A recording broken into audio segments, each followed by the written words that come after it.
बहनों, माफी मांगनी चाहिए या नहीं मांगनी चाहिए? और जोर से बोलो, मांगनी चाहिए या नहीं मांगनी चाहिए? मित्रों, उन्होंने पूरी दुनिया के अंदर एक गौरवशाली हिंदू समुदाय को बदनाम करने का काम किया और इसी के कारण कभी भी हिंदू समुदाय पर टेरर का टैग नहीं लगा था। आपने लगाया, मगर सत्य को आप छुपा नहीं सकते। कितनी भी बादलों में सूर्य को ढक दो, सत्य और सूर्य दैदीप्यमान होकर आकाश के अंदर तेजस्वी बनकर वापिस आते हैं। आज ये जजमेंट ने तय कर दिया कि स्वामी असीमानंद और बाकी सारे लोग निर्दोष। कांग्रेस की ये वोट बैंक की जो पॉलिटिक्स है, वो पॉलिटिक्स ने देश की सुरक्षा के साथ खिलवाड़ करने का काम किया और इसी का नतीजा है मित्रों। आज मैंने अभी आते आते पढ़ा, व्हाट्सएप पर आ रहा था, राहुल गांधी केरल की ओर भागे हैं अमेठी छोड़कर। क्यों केरल भागे हैं? आप सबको मालूम है, अमेठी में इस बार उनका हिसाब किताब चुकता होने वाला है। तो वहां पर केरल के अंदर जाकर ये जो तुष्टीकरण की राजनीति है, इसके आधार पर विजेता बनने चाहते हैं।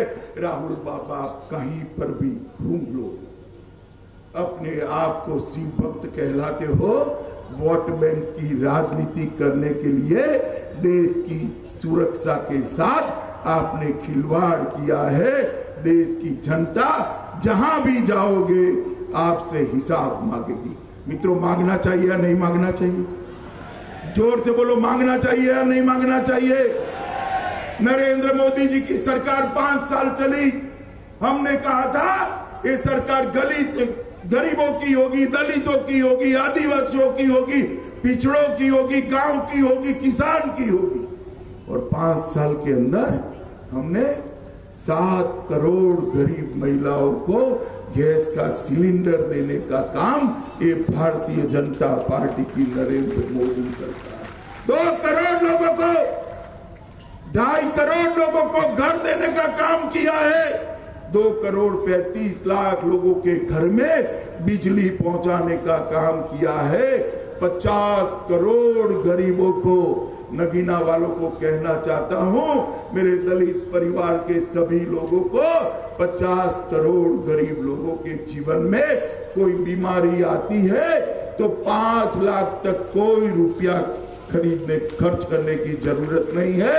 आपका इलाज मोदी सरकार कराएगी। मित्रों, सिर्फ यही जनपद के अंदर बिजनौर के और हमारे सांसद के बीच में 2 लाख परिवार लाभार्थी हुए हैं आयुष्मान भारत योजना के। और मित्रों, अभी अभी मैंने देखा कि गन्ना की बात कर रहे, और कौन कर रहा है?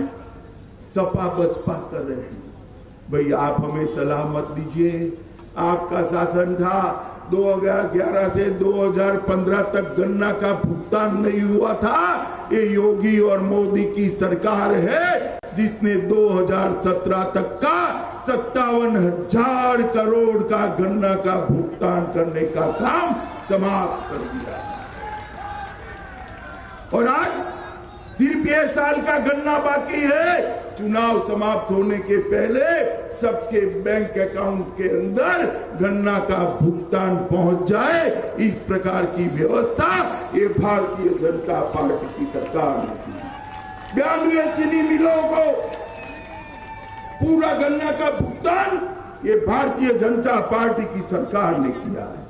और ये रमाला की सहकारी चीनी मिल, इसकी पेराई की क्षमता में 27 इतना विस्तार किया और इसके साथ 27 मेगावाट का जनरेशन प्लांट की भी स्थापना करी। ये पश्चिम से पूरब को जोड़ने वाला मेरठ से प्रयागराज तक का गंगा एक्सप्रेसवे 36,000 करोड़ के खर्च से बनने वाला है। गढ़मुक्तेश्वर के अंदर 20 करोड़ रुपया की लागत से गंगा पर घाट बनाने का काम किया है। और एक जनपद एक उत्पाद के अंदर अपने बिजनौर को काष्ठ कला के मार्केटिंग के लिए बहुत बड़ी योजनाएं देने का।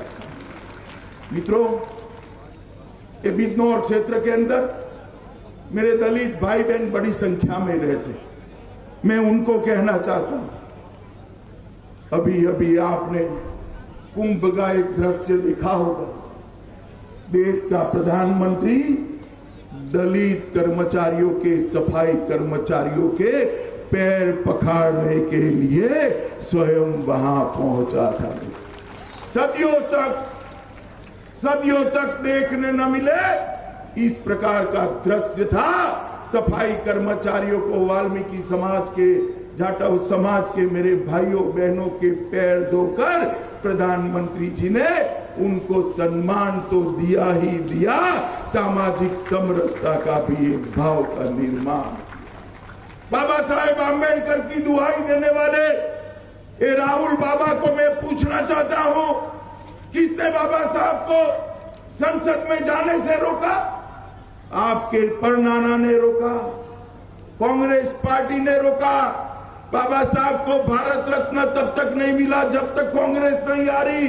अरे भारत रत्न छोड़ो, संसद के अंदर बाबा साहब की तस्वीर भी आपने नहीं लगाई, तस्वीर भी आपने नहीं लगाई, और आज बाबा साहब की दुहाई देते।